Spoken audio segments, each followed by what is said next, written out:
notice where my grip is, just about shoulder width apart, coming down all the way, pausing at the bottom, and then just curling up.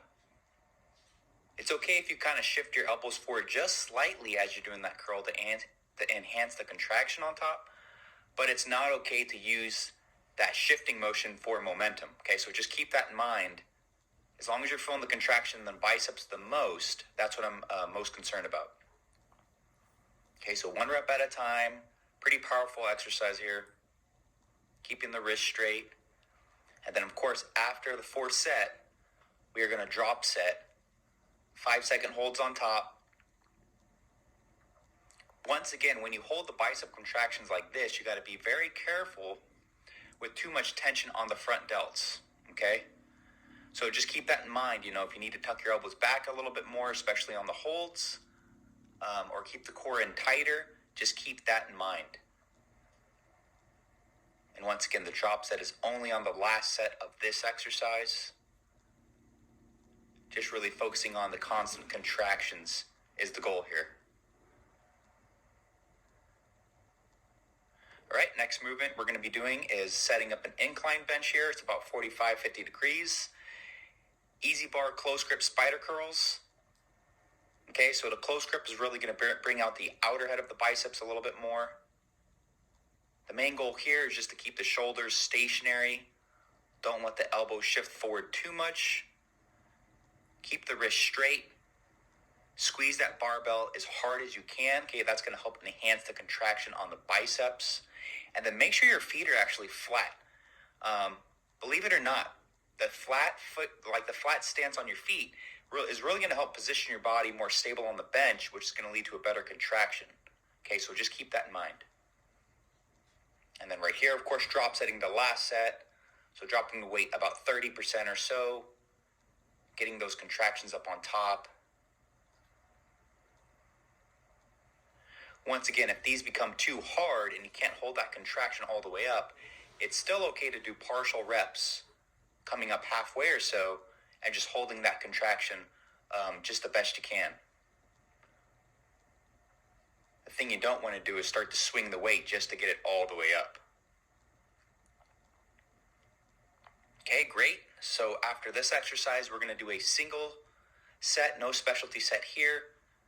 This is going to be a alternating cable, if you have cables here, or band curls. So I'm doing them individually here. And you can see I'm actually stepped back a little bit more and slightly leaned back into a slope here because this is the most optimal angle for these bands. If I got too close, I would lose really valuable tension. Okay, so keep that in mind if you're doing bands. If you're doing a cable attachment, you definitely want to step back at least 1 step and lean back slightly. Now, I'm not saying you got to arch your lower back. I'm just saying you want to be at a slight slope, like I am, for the most optimal contraction. Okay, so just really focus on getting those squeezes, alternating the best you can, keeping the core tight. 4 sets, and then tricep time. So crossing the cables here, or the bands, kind of like an X. Notice that I'm grabbing the actual handles. There's no handles on the bottom. I'm grabbing the bands. Or if you have the cables, you can grab the little balls that they have. But making sure this crosses your chest area, and then just extending those arms to the side of your body, getting those triceps to contract.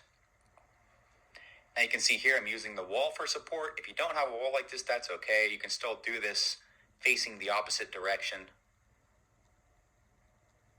But the main focus here is to really drive those hands out and wide to get that unique contraction. And then right here, drop setting, focusing on the 5-second holds.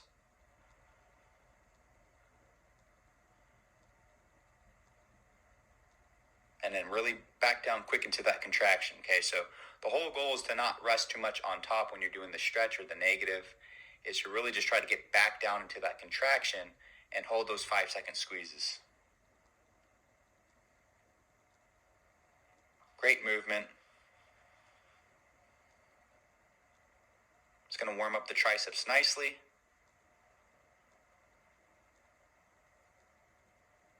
All right, and the next exercise we're going to be doing here is a dumbbell movement. So bent over dumbbell kickbacks with those. You can actually see I'm doing a slight rotation here with my thumb towards the ceiling.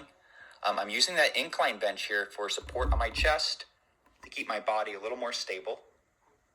So knees are slightly bent for me, elbows are up high, and I'm just kicking back and rotating slightly, really just focusing on the tricep, trying to get that contraction. Okay, so be careful you don't go too heavy with this one. Just getting that squeeze. If the elbows start to drop or you start to do too much swinging, the weight's definitely too heavy. And then right here, drop setting it, 5-second hold. So these are going to be a little more difficult holding the squeezes because this movement is just harder in general than a lot of the other tricep movements. So be careful once again with going too heavy, because then your joints are going to start to suffer because you're trying to hold that contraction and your triceps really can't do the work.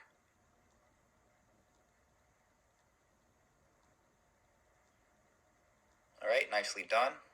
Then finishing off here with a straight set, seated dumbbell overhead extension. So grabbing it with a diamond grip,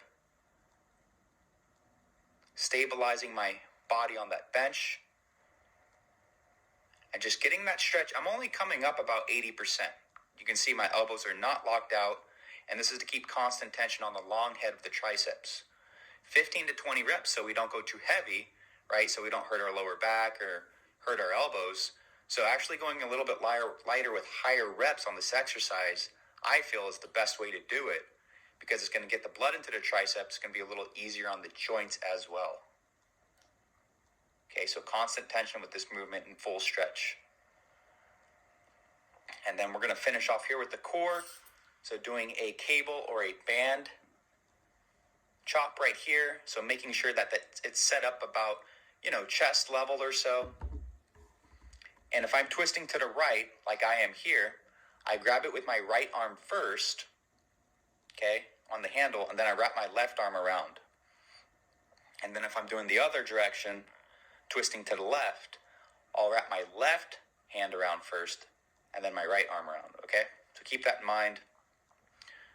Really, the focus here is just to make your obliques contract, using the most tension with your waist, and just trying to limit the tension with your arms.